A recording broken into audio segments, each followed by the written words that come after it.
চাওক সমগ্ৰ অসমখনতে মুঠ গাঁও আছে ২৬,৩৯৩খন। এই ২৬,৩৯৩খন গাঁৱৰ ভিতৰত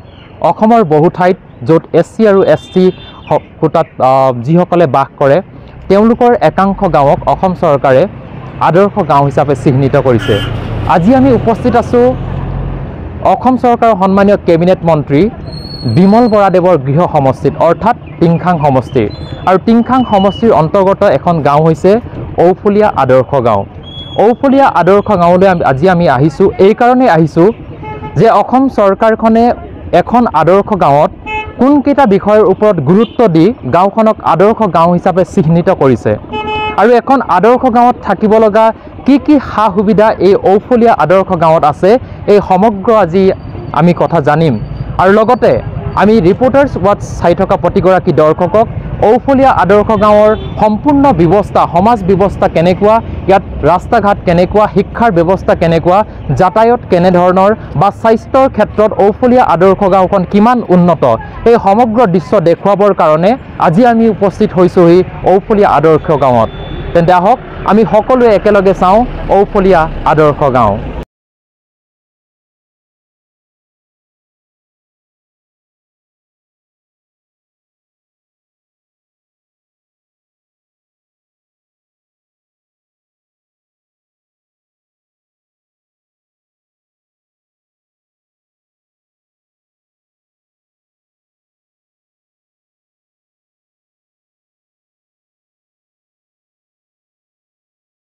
হয় চাওক, আমি ইতিমধ্যে কৈছোঁ যে আমি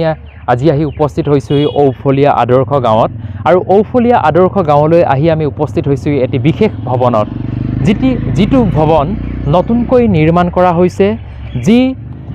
যি অনুদান তেওঁলোকৰ যি আদৰ্শ গাঁৱলৈ যি ৰূপান্তৰ কৰিবৰ কাৰণে যি চৰকাৰী অনুদান, সেই অনুদানৰ টকাৰে নিৰ্মাণ কৰা এই সুন্দৰ ভৱনটিৰ কাষত আমি আহি উপস্থিত হৈছোঁহি। আৰু আমি পোনে পোনে ভিতৰলৈ সোমাই যাম। আচলতে এই ভৱনটিত তেওঁলোকে কি কি ব্যৱস্থা কৰিছে, এই অঞ্চলটোত থকা যিসকল উদীয়মান যুৱক যুৱতী বা যিসকল লোক আছে এই অঞ্চলটিৰ, তেওঁলোকৰ সুবিধাৰ্থে আচলতে এই ভৱনটিত কি কি আছে আমি পোনে পোনে আপোনালোকক সেই দৃশ্য দেখুৱাবলৈ যত্ন কৰিম। এয়া আমি ভিতৰলৈ সোমাই আহিছোঁ। এয়া ভৱনটিৰ ভিতৰত আমাৰ সৈতে আছে এই গোটেই কনচেপ্টটোৰ সৈতে জড়িত, অৰ্থাৎ এই গোটেই ব্যৱস্থাটোৰ সৈতে জড়িত এগৰাকী বিশেষ ব্যক্তি। তেখেতক মই চিনাকি কৰাই দিব বিচাৰিছোঁ। তেখেত হৈছে দীপাংকৰ সোণোৱাল, নহয় দীপাংকৰ হাজৰিকা। আমি তেখেতক স্বাগতম জনাইছোঁ আমাৰ অনুষ্ঠানৰ মাজলৈ। এই গোটেই এটা সুন্দৰ প্ৰকল্প, যিটো প্ৰকল্পৰ সৈতে জড়িত হৈ আছে আপোনালোকৰ এই অঞ্চলটোৰ বহু প্ৰতিভাৱান যুৱক যুৱতী, যিসকলৰ ভৱিষ্যত গঢ়িব পাৰিব, হয়নে? ইয়াত আমি দেখিবলৈ পাইছোঁ এইটো এটা লাইব্ৰেৰী হয়। ইয়াতে আপোনালোকৰ কি কি সুবিধা আছে? আমাৰ ইয়াত যিহেতু এতিয়া কমপ্লিট হোৱা বেছি দিন হোৱা নাই, এতিয়ালৈকে আমি আৰম্ভ কৰা নাই। আমাৰ লাইব্ৰেৰীত সকলো ধৰণৰ সুবিধা আছে। কম্পিউটাৰ চেণ্টাৰটো বেলেগত আছে, কিন্তু এতিয়া কম্পিউটাৰ ইয়াত ৰাখি থৈছোঁ। যেতিয়া ইয়াত আমাৰ উদ্বোধনী হ'ব, এতিয়ালৈকে উদ্বোধনী হোৱা নাই, তেতিয়া মানে আমাৰ সকলো কাম ইয়াতে হ'ব। আমাৰ সৰু ল'ৰা ছোৱালীৰ পৰা যিখিনি শ্ল' লাৰ্ণাৰ আছে, আমাৰ চৰকাৰী স্কুলত বা প্ৰাইভেট স্কুলত হ'লেও কিছুমান শ্ল' লাৰ্ণাৰ আছে, আমাৰ সেই সকল শিশুক মানে আগুৱাই লৈ যোৱাৰ আমাৰ প্ৰচেষ্টা আমি হাতত ল'ম বুলি ভাবিছোঁ। আৰু আমি ইতিমধ্যে কিছুমান ক্ষেত্ৰত লৈ আছোঁ, কিন্তু এতিয়ালৈকে সম্পূৰ্ণৰূপে সফল হ'ব পৰা নাই। আৰু গাঁওখনত আমি আৰু বহুতখিনি কৰিবলগীয়া আছে,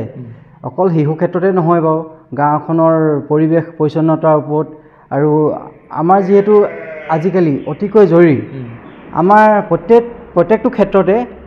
আগুৱাই যাবলৈ আমাক টকা লাগে। আমি টকা ক'ৰ পৰা পাম? আমি আৰু আজিকালি দেখিছে যিহেতু চৰকাৰে নিবনুৱা যিমান মানে সমস্যা সমাধান কৰিব লাগে সিমান হিচাপে হোৱা নাই। আমি যদি নিজৰ অলপ আৰ্থ সামাজিক দিশত আমি আগবাঢ়ি যাওঁ, আমি ধৰক নিবনুৱা সমস্যা, এতিয়া উইভিং চেণ্টাৰ আমাৰ ইয়াত এটা আছে, আপোনালোকে পাছত দেখুৱাই দিব। এইটো উইভিং চেণ্টাৰৰ যোগেদি আমাৰ মহিলাসকল, গাঁৱৰ যিবোৰ মহিলা আছে সিহঁতে উপকৃত হ'ব বুলি ভাবোঁ। আৰু বিভিন্ন ধৰণৰ আমাৰ যুৱকসকলে কাম কৰি আছে, ব্ৰইলাৰ ফাৰ্ম কৰি আছে, গাহৰি ফাৰ্ম কৰি আছে, আৰু মাছৰুম কৰি আছে, কাঠফুলা। তেনেকৈ ধৰণে আমাৰ গাঁৱৰ ল'ৰাবোৰ আগুৱাই গৈ আছে বৰ্তমান।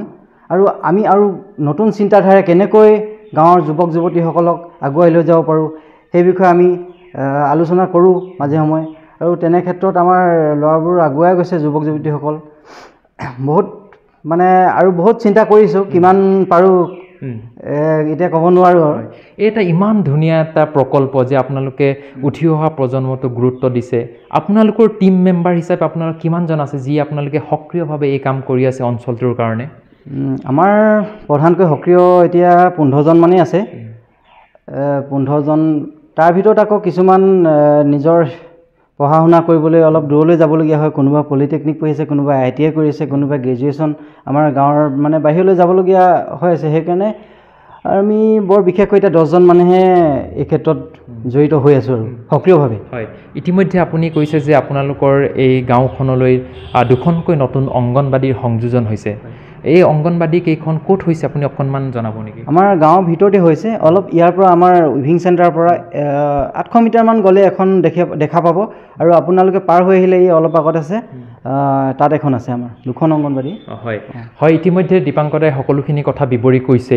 আমি এতিয়া উইভিং চেণ্টাৰলৈ যাম আৰু উইভিং চেণ্টাৰত এই অঞ্চলটোৰ যিসকল যুৱতী আছে বা মহিলা আছে তেওঁলোকে তাঁতশালৰ য'ত ব্যৱস্থা আছে তেওঁলোকে তাঁতশালত কাপোৰ বব পাৰিব কাপোৰ বৈ তেওঁলোকে আজিৰ দিনত যি স্বাৱলম্বিতাৰ কথা কৈ থকা হৈছে যে সেই স্বাৱলম্বিতাৰ দিশতো তেওঁলোক অগ্ৰসৰ হ'ব পাৰিব আমি পোনে পোনে উইভিং চেণ্টাৰলৈ যাব বিচাৰিছোঁ